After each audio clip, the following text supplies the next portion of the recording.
So sometimes after that initial crossing of the threshold, the hero is going to be thrust into their first adventure. And to make it so that you cannot return home, something is going to change so irreparably that there's no way to get back home. The adventure has now finally begun. You can imagine it's the Chronicles of Narnia. You walk through the wardrobe, and then once you get through the wardrobe, where's the door? You don't know. You can't find the door to get back, and that's a central trope in a lot of these stories. So for Aladdin, we're just talking about Aladdin for a little bit.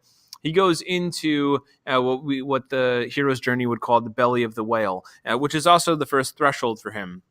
So the initial call to adventure now is for him to go into this cave of wonders. And as he goes into the cave of wonders, it quickly becomes his first trial. And he's stuck now in this space that finally separates him from his known world and his known self. It's often described as the person's lowest point, but it's actually the point when the person is between or transitioning between their different worlds and their different selves. So when Aladdin emerges from the cave, he's on his way now to taking on a different persona or becoming a different kind of hero, but he's leaving behind the street rat.